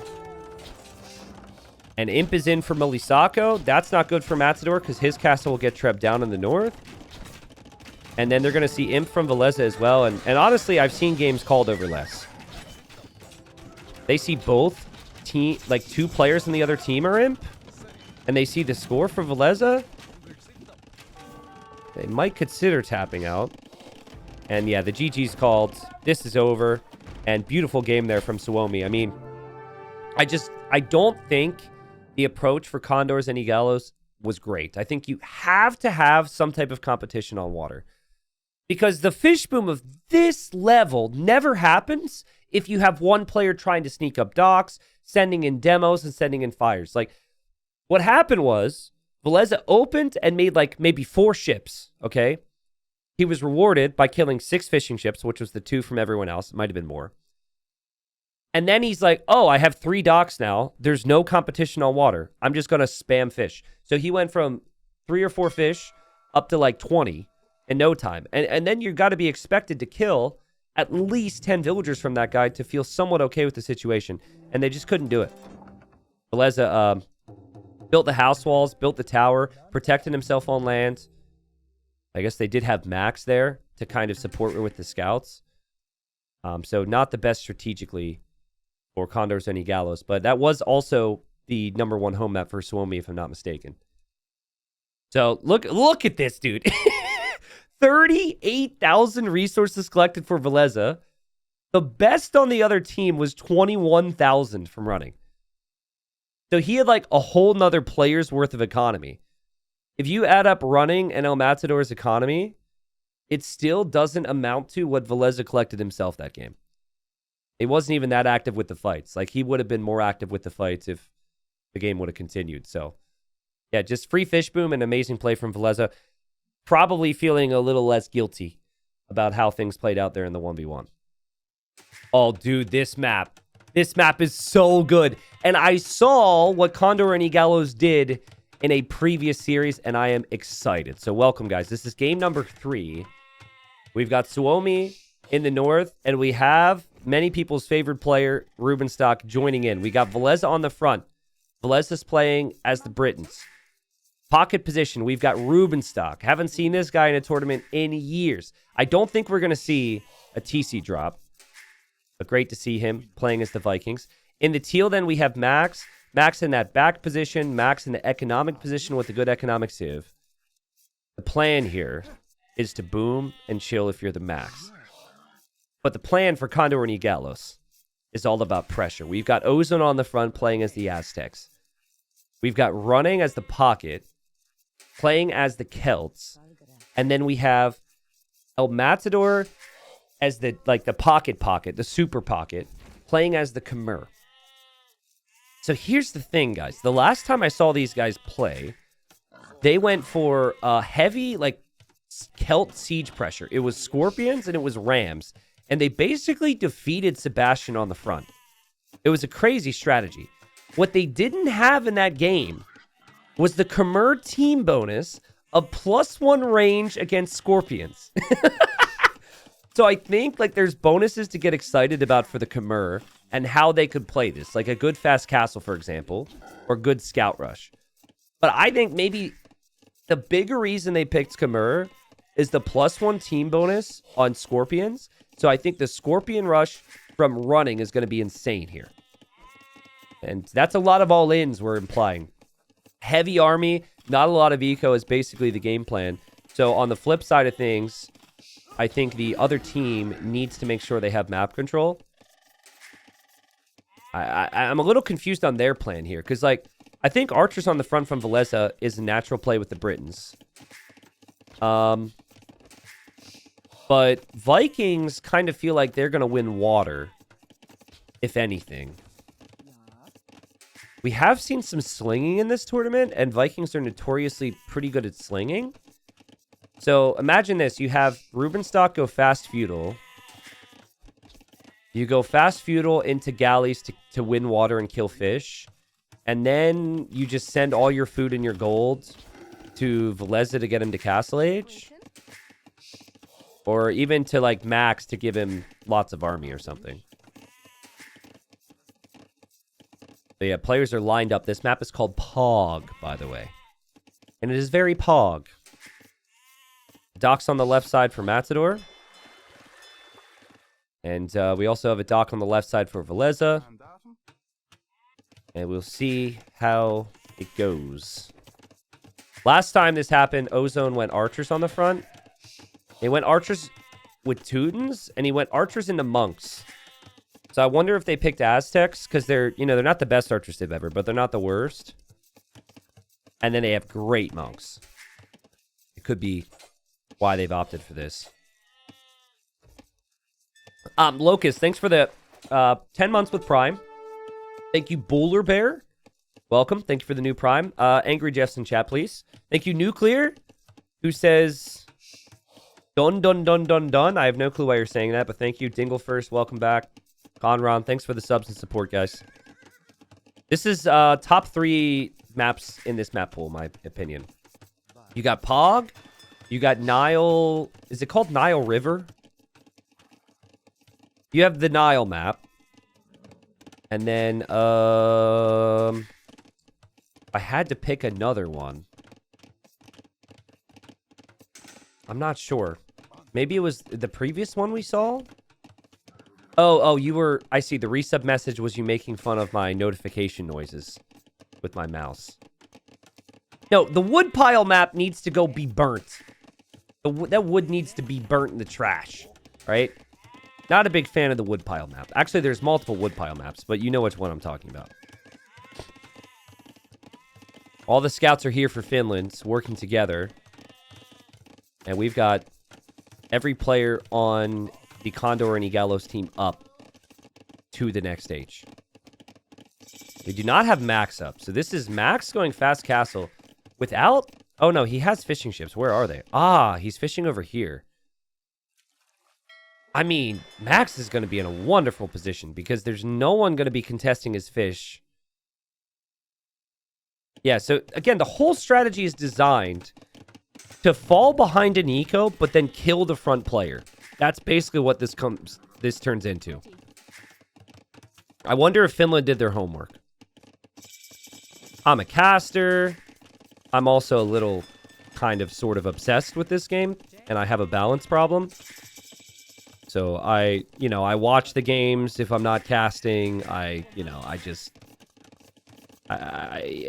live and breathe it. I don't know for these guys. Like, it was 2.5 weeks ago when I saw it last from Condors and Eagelos.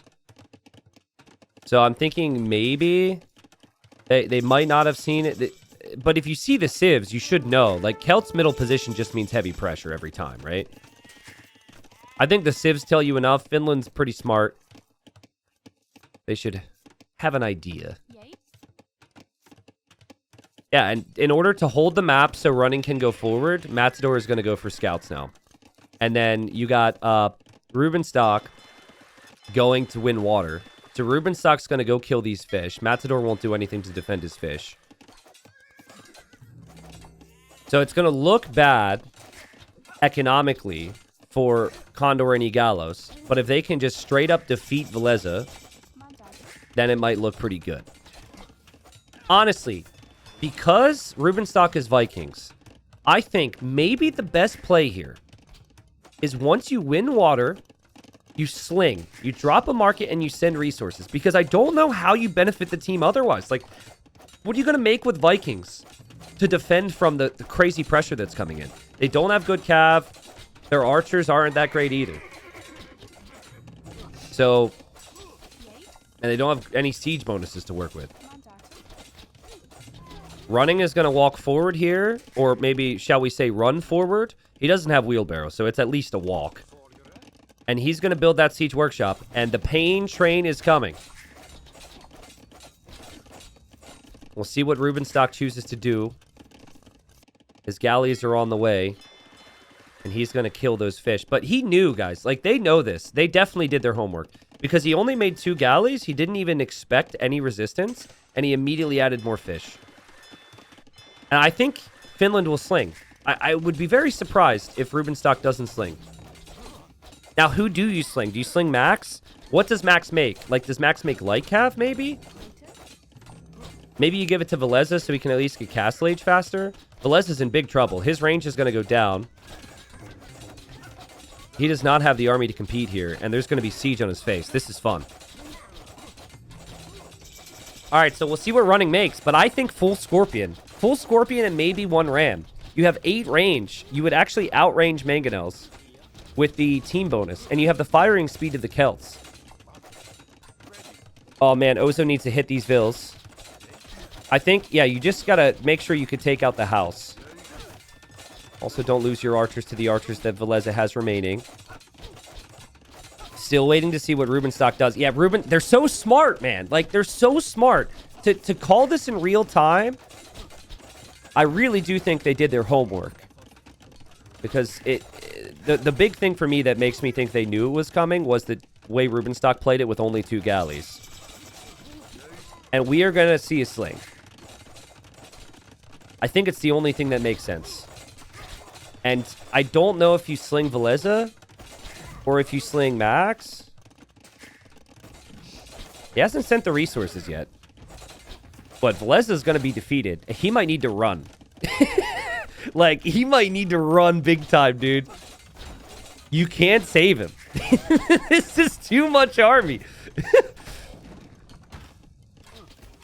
Crazy scout production from Matador, who obviously doesn't have fish anymore. Max actually transported, or I guess you can walk around with a Vil. That's kind of interesting. Here come the Rams. Everything that tries to stop these Rams will die. Rubenstock's not slinging, and Valza is going to run. But Rubenstock, finish the gate, bro. Finish the gate. Villagers that are left behind are going to fight to stay alive. I think Matador just needs to get to the other side. Yep, and nice little repair there as well. The archers for Ozone were inside the Rams, funnily enough. And yeah, there go the Vils. Valza has now fled. So this is all about Rubenstock, and this is all about Max now. Max is a good position, but Valza's out of the game. If I were Valza at the start, I would have just deleted my TC and and built it in the back corner. Maybe that's the strategy to counter this. You just run away early. Just turn it into Nomad. So I think Redemption is in for Max. I actually have no way of checking. I believe he should have it. But it's only 9 range for the monks, and it's 8 range for the scorpions. And then if the scouts get through, the scouts can kill the monks, right? I'm not seeing any holes here. I am surprised that Rubenstock decided to go Castle Age. And Redemption's in, and yeah, he converted a scorpion here. Yeah, like, Monk Mangonel defense could, in theory, deal with this if the walls are up. The walls are the key. And we're going to see Ozone and Castle Age soon. I think Ozone's plan is to go for his own monks. Remember, Mangonel is outranged. This is why they stacked Khmer with Celts here. But the monks still have that extra 1 range over the scorpions. Actually, this is a little risky. But Mangonel stops it all. So we're going to play a fun game where we report back for the Valza update, okay? Current Valza update. 29 Vils. Adding some fishing ships still out here. That's nice, actually, with the redock. He's not thriving, but he's alive. Running's economy may be good enough where he could consider a boom soon and buy some stone. Oh, what? Rubenstock transported, built 2 stables, and has knights in Matador's eco. So they have walled out the push, and they are now hitting the enemy. This was not something they calculated for.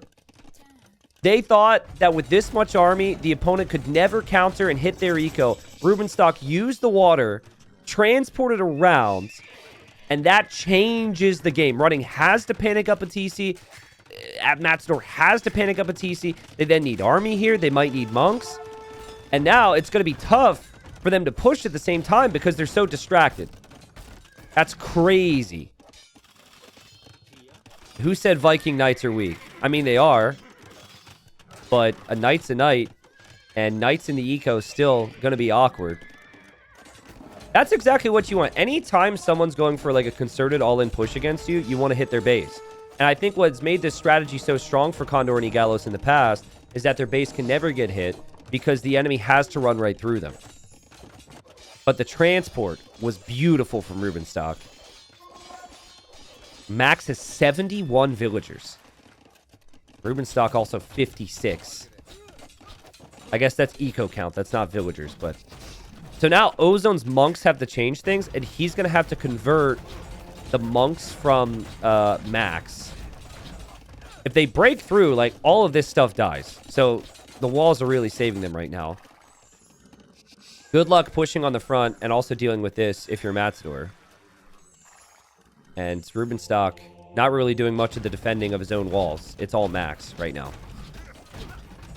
Yeah, Valza has 18 fishing ships. So it's kind of like the previous game. If you give up water, they just add so many fish and get such a nice little lead. I think Matador feels he can't do anything with the scouts now, so he's going to come home to clear this push because this is getting out of hand. I don't blame him for that. Running an Ozone could, in theory, push the middle. Man, so smart from Finland. The whole build was so good against this. I'm sure it must be so satisfying to just read your opponent like a book, know what they're going to do, and have the answer to it. They've made it look easy coming back in this one. Here go the Light Cav. Light Cav need to kill the monks. Viking monks aren't great either. And Matador gets exactly what he wants. He kills every single monk. But the thing is, like, all Max needs is Atonement himself, and he could still just convert everything that comes his way. He can convert the Scorpions, he can convert the monks. So it's not like Max is many steps removed from dealing with this now. Fights continue over here. More monks will be created. Fortified wall upgrade. Let's go. Fatslab is happy. Rubenstock doing the right things to keep this army away. But here come the Rams. If they get through, and then Light Cav from Matador can get over here, this is a big problem. The Light Cav are currently at home. Fortified wall upgrade just comes in. It's certainly more menacing to see a fortified wall. Yeah, Matador's Light Cav.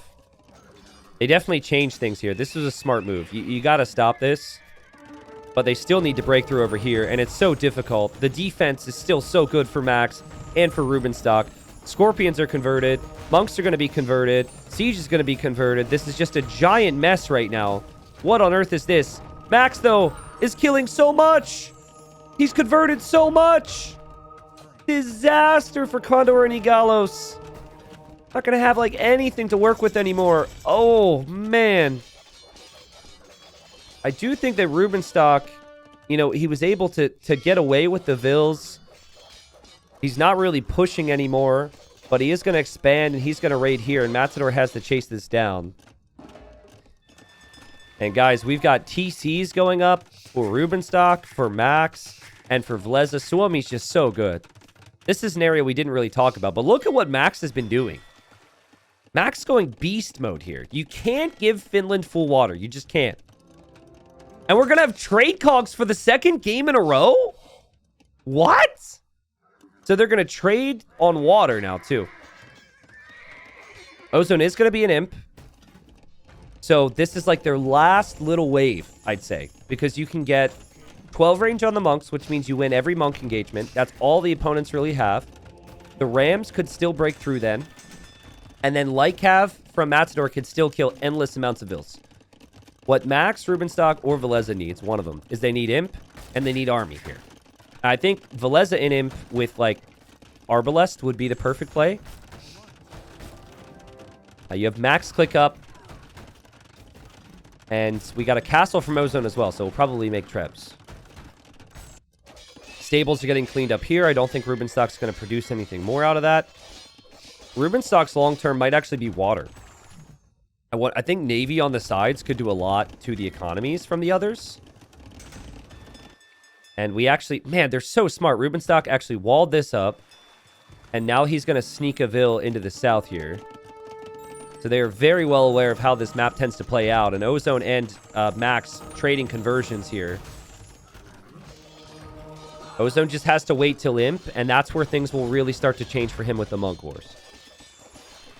I'm still not seeing military count to push the middle yet. And the sneak is dead. The trade is hilarious. But this is doable. If this army breaks through, if these walls weren't here right now, this would be disastrous for Finland. Treble come out from Ozone, and he sees that there's a castle for Max. I mean, Max could lose this castle to the Treble. Ozone needs to use his monks to just stop any siege from taking out the Rams. They need to be through here. Ozone going to convert away.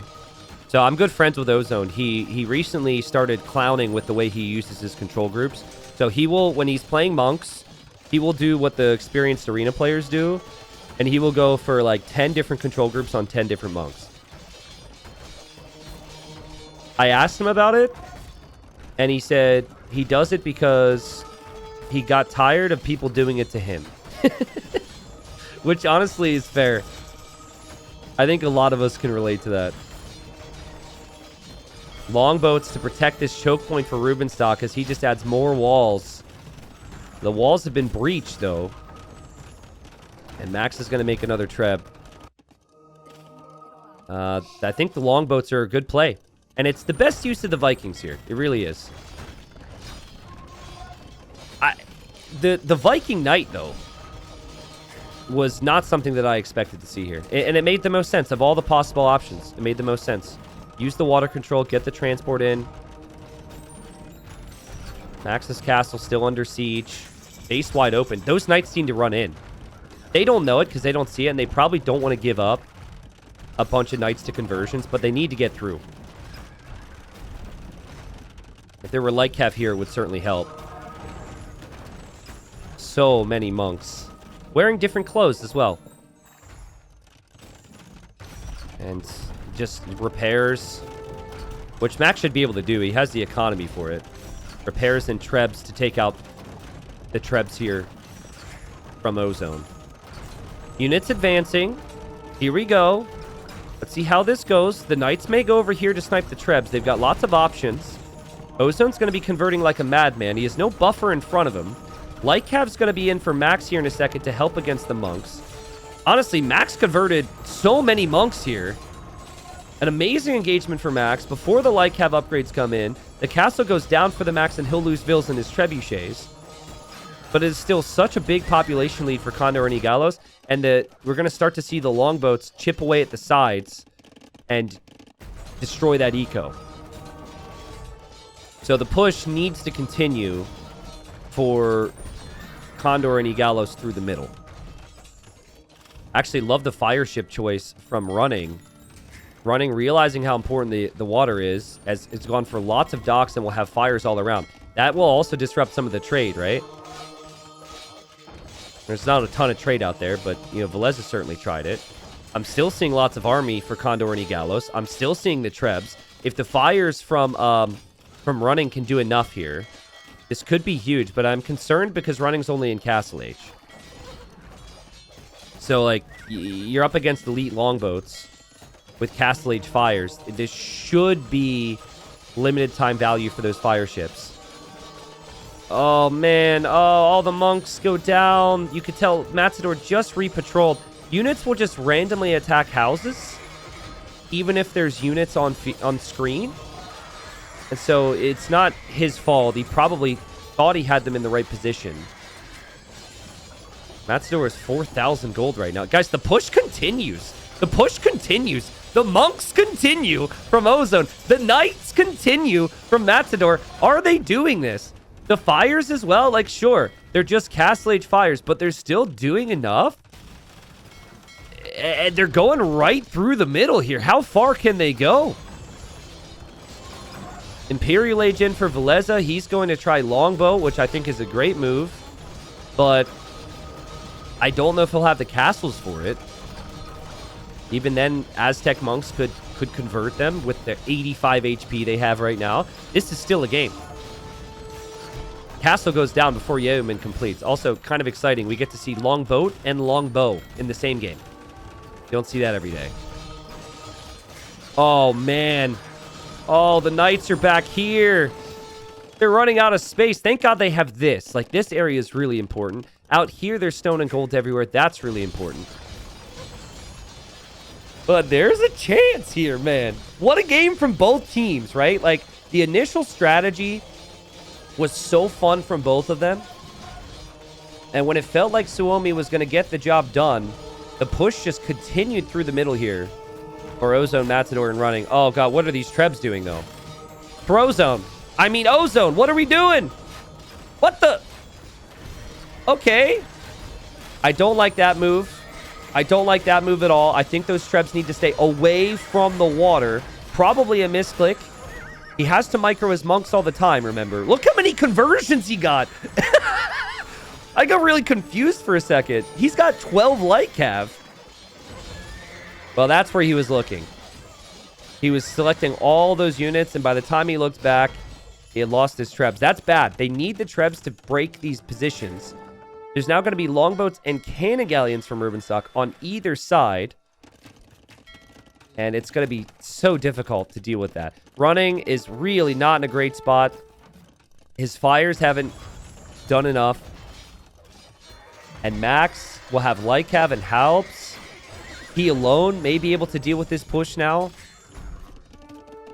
I think having access to stone and gold out in the outside has been a really big aspect of this. They've been everywhere. I mean, they've been so good. All three of these Finns at expanding with their economy. All three of them are over here on the right side, for example. And maybe the, a big positive to change the game once more is El Matador is now an imp. So that could mean stronger cav than he's had. But even if he gets the upgrades on the knights, he's still up against Halbs. And the push has stalled. The castle will go down to the cannon galleon on the right. The units that come through the opening on the left are getting chewed up by Navy. And the GG's called. But what a game. This was just a masterclass in strategy. I think some level of, crazy levels of experience at this stage in the tournament as well, clearly from both teams. I loved how they played it. Now, remember back when I was trying to think, how could the Vikings contribute?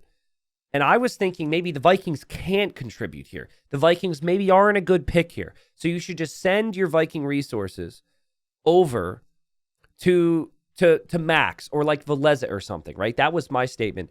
I couldn't have been more wrong. Rubenstock found a way to be very useful. He knew there was no contest on water. And the transport into the stables was just the perfect play. You don't need to have good knights long-term for that to work. It affected 2 players. It slowed down the push. And then later on, he had water on both sides. And he had good economy all game. Now, I want to go back, because again, I was like, did they know about this? I painted this whole narrative. Yeah, they 100% knew, and it was so freaking obvious they knew. Because watch this. So right now, you have Rubenstock, early feudal, okay? He makes 2 galleys. They have no vision on this. If you are thinking you want to win water with Vikings, you make more than 2 galleys. You go up 4, 6, you build a blacksmith, you get fletching. They knew the strategy because watch this. Before he even gets information, he goes from his standard 4 fishing ships from Dark Age, and he queues up 2 more.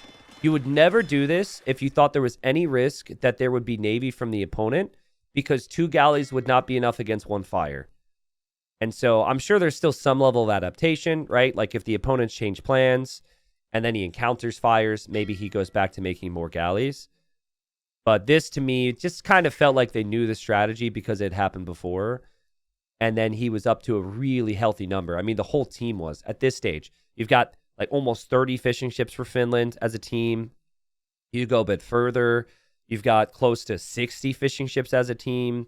And they needed that. Without the fish, they would have been completely dead. The fish helped Valza stay alive. Max gained a massive lead, and Rubenstock too. So, scores 2-1. Really exciting series so far. And at the tail end of that, you'll see just how many resources were brought in. I mean, this was probably not close, but Max was just getting his face pushed in, and so was Rubenstock. And so it was looking dicey there. But in the end, even though that happened, they held on. Beautiful game there from Suomi. And now Condor and Eagelos need to find a win here, or they're out of the tourney. So here we are, guys. We got game number 4. And just to repeat myself for those watching later on YouTube, I was just saying the theme, I'd say maybe potentially the issue for Condor and Eagelos has been when they give up water and give up too many areas for fishing for the Finns. We have the same team for Condor and Eagelos. We've got Running as the Slavs. We've got Ozone as the Mongols. And then we have the Mayans for El Matador. And then for Finland, we have the 2 constants, the Max, Magyars, Valza Ethiopians, and then Amalius comes in. And Amalius is a player most of you guys probably don't know, but I've always felt like he's really underrated. I mean, the Finns have a lot of like 2K plus players who probably aren't as known as they should be. But Amalius is also on this team, and he's probably better than Rubenstock at playing more like meta land maps. And definitely better than Moly Sako, who I think was the other player we saw today on their team. So he's playing as the Vietnamese. Now, most teams, guys, because there is some water here, will have the flank player go down here, build a dock, and they will kind of scuffle on water a little bit and then play into archers. I do remember some games from the Condors and Eagelos team where they just said, nope, we're not doing that. We're not going to take water. So I think it's going to be the same theme. I think they're just going to give up water. Like, Slavs don't really feel like a civilization to compete for water. And the logic here is you give the flank player a little bit of fishing ships, but you go heavy army pressure. And with these civs, like, they have the Mongols with all the hunt. We could see crazy fast uptimes. I wonder if Ozone is going to go for his, like, 17 pop archer build. Ozone has an Arabia build anyways. I don't know if it's that good in team games. It might even be 16 pop. If he is watching right now, he's probably like yelling right now, like, no, it's even faster than that. The middle position normally means scouts on any other map, but could see archers from him, archers from Matador, and then maybe scouts from Running. We'll see. But I do know, like, with that Mongol hunt, you could do some pretty crazy things. And I think he's about to build... Yeah, I think he's about to build a mining camp here, so it's definitely what it's going to be, is this fast archer build. So just fast army, kill fast, that's the approach. If they do not kill fast, most likely the other team will be in a better spot economically. I think, honestly, you kind of want to kill off one of the big boys, right? I think getting a snowball against Valza in the middle would be good. A lot of the best teams are going to try a wall off to protect themselves. So if you go right for the middle player, you keep that open. But you just look for damage anywhere. That's the approach. Look at this, guys. 16 pop, and he's up. I mean, this is also not a build where he's skipping like critical things like fletching or archer numbers. I guess it's 17 pop, 16 vills. And I'm being told running lost a villager here. He did lose a villager to a boar. Or, I guess, an elephant. Dang, that's rough. Okay, well, low economy up is what I said. And that will be the case for running because he lost a vill. Yikes. Holy Byzantium, what's up? Thanks for the 22 months. Sorry we haven't seen Byzantines yet. Clear Sky, welcome. Thanks for the 6. I will be casting the next series, yes. And the next series is, I think it's Slapodi versus Barbecue Tacos? Or Barba Tacos or whatever? Oof, that's tough, man. I think I'm going to lean towards Slapodi? The Slam Capwatch freaking Andy team? But I mean, it's hard to bet against Dogal, Miguel, and Kingston as well, so I think next series will be pretty crazy. Now, what I don't think you do on this build order is I don't think you get Bid Axe. At least not right away. But Ozone's going to have double range archer production. So much faster than the other team. And so that means they need their army to win the early engagements. You kind of force the issue sometimes with these builds. You want to hit fast, so you run forward, let's say, with 2 archers. And then the enemy starting scouts kill your archers, and then your advantage has just disappeared. That would be brutal. There is a dock over here for Amalius. So he's got 4 fishing ships to back up his eco, and he's up against Running, who with no fish, and Running also lost a vill. So it's just like another reason why they need damage here. Max and Valza working together with their scouts. They'll be looking to group up on a villager if they can. Be a real pest where life allows. But eventually those archer numbers, I think like Archer Spear headed towards Max right now could be really strong. But Max is Magyars, and how many scouts is Max going to have by the time they get over there? Could be quite a few. Still being annoying with the starting scouts. Ozone's had to contest with this. He's done a really nice job here. Hasn't even had a spearman around. The Running's going to help him out. And we got double archer range. Fletching's on the way here for Ozone, and he's moving out. So just to compare, right? Like we have the archer play from Valza. Valza's only on 1 archer right now. But, you know, by the time you get over there, Valza might be able to match how many archers you have currently. So I think this build is way better when players are closer together. Still, there's also archers from Matador. No spearmen mixed in. That is very risky against Magyars. But I think they just feel they have to send it forward, guys. You just have to do it. We saw a little bit of passive play in other sets where players wait till they get the walls up. This is not the matchup for that. This is not the game for that. That's what Finland wants. And so you kind of get a bit reckless here and just send the boys. The villagers picked off there by the Max. But because they're here, Matador, Running, and Ozone keep these walls open for now. Ozone is here as well. So everybody funneling right through the middle right now, which is pretty crazy, right? This is what Condor and Eagelos want. And there's no fish boom for Max or Valza this time, like the previous game. It's just all land military and all land eco. Now, I think you got to keep your armies together. But if you can get villager kills, you'll take it. So Ozone gets that. Yeah, they're just... Look at this. It's like 1 by 1 by 1. It's so risky if there's going to be random scouts. But they know that the enemy army is all waiting for them at home.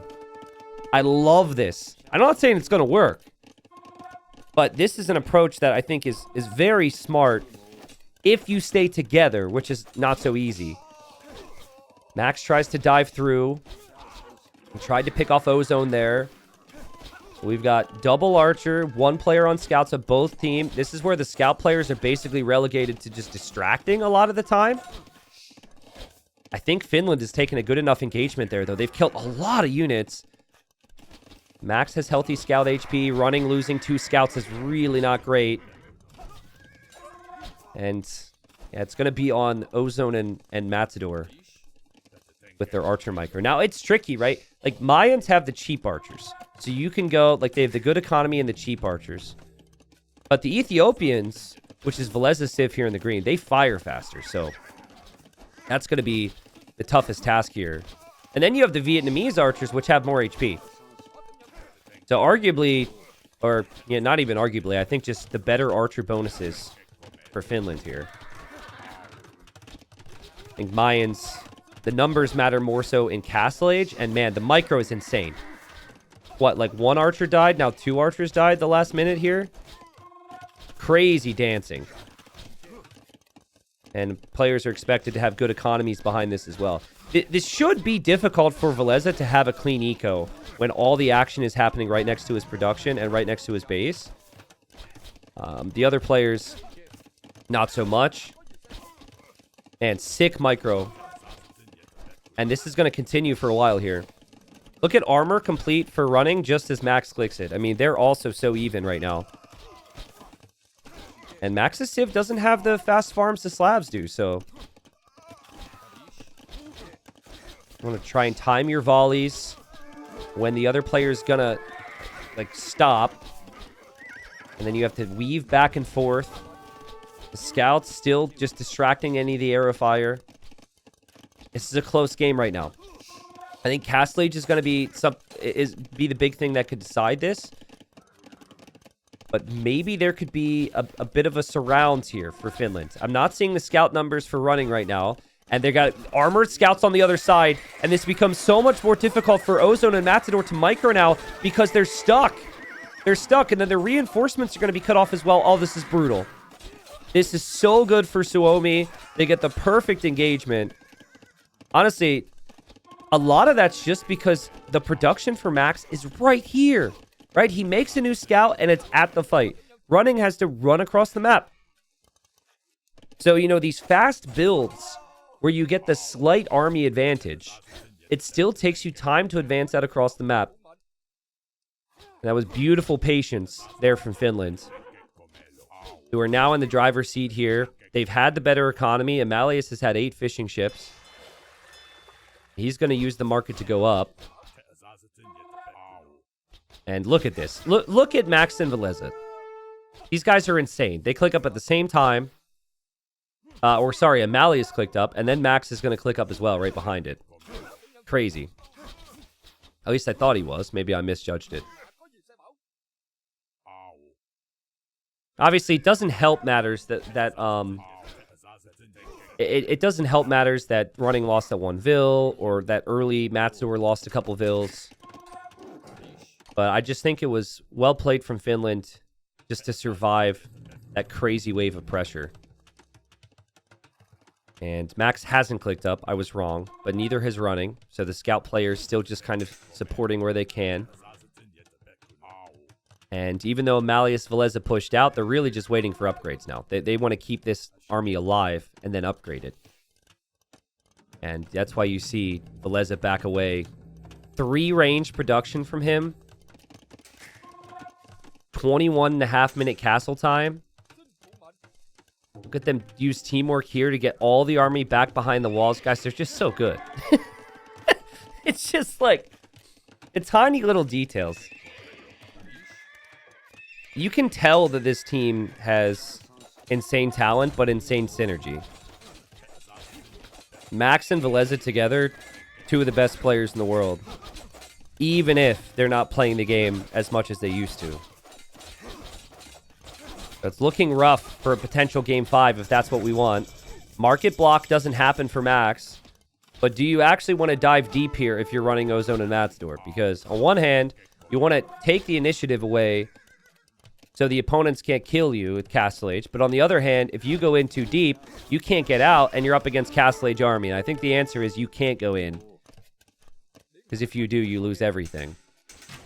Now, they did buy a little bit of space and a little bit of time, so they can now fall back to their base and wait for their own upgrades, and that's what I think they have to do.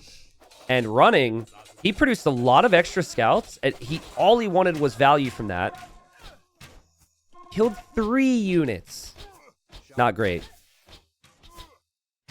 Max will be in Castle Age in 15 seconds. This could be the end for Condors and Eagelos. Running, I think, has struggled a little bit compared to Max when comparing the scout approach here. In all honesty, Max was once known as the best pocket in the world. That many people felt that. It used to be like Viper or Max. Like, who's the best pocket? One or the other. That, what would that have been? Like 2018, 2019, probably. So it makes sense that, you know, comparing anyone to Max, you're going to see Max be slightly ahead there. Crossbow players are on their upgrades now, but the cab players, there's a very big difference. The running is still not up, so he just has to continue to produce at this point. It would take 3 minutes to get to Castle. I think the best thing that helps his team right now is to dodge and weave and dip and deke and dance and get destroyed, probably. I mean, Max is just dancing as well, but he's dancing with stronger units, and he's dancing with greater frequency. He's got more of a pep in his step here. And now I think, now that the scouts have gone down, he might choose to dive as well. He's got +2 armor. He's got the free attack with the Magyars. And why not? Like, you can take this group out with light cav from Magyars. And I think this is probably the fight where Condor and Eagelos give up hope. Ozone doesn't have enough. Matador doesn't have enough. And running's still not in Castle Age. And this isn't an all-in scenario for the Finns either. Like, second TC's up for Max. He's booming now. And they've got significant army lead. And this is probably the end. And the GG's called. It was a great tournament for Condor and Eagelos. I think they would be very happy the first time they've ever played together, playing as well as they had. I felt like their strategy was good. And obviously, I'm quite close to all three. So I had some bias towards them and wanted to see them do well. But Suomi, and Finland moves on to the playoffs, as many people probably expected. And they look good, man. They look good. The thing about Finland is they're good at every type of map. If it's a nomad map, they love it. If it's a standard lands map, they love it. If it's like a closed-off map with lots of walls and lots of booming, same deal. So whoever Suomi goes up against next is not going to be excited to play them. They actually lost the 1v1s, interestingly enough. They didn't lose any of the team games. And I think that just says a lot about them. So I'll pull up the bracket here and see who they go up against here in a second. But well played. Good series. Moly is also slotting in for his only game in the series. Played really good. But again, it's like he had a fish boom. All the pressure was on Valza, and Valza wasn't broken. So, like, his life was easy mode compared to the other two, and the other two set him up. He did everything he needed to do. And yeah, just fished away. I mean, kept docking as well. Was booming 2 TCs just because he could. So, GG.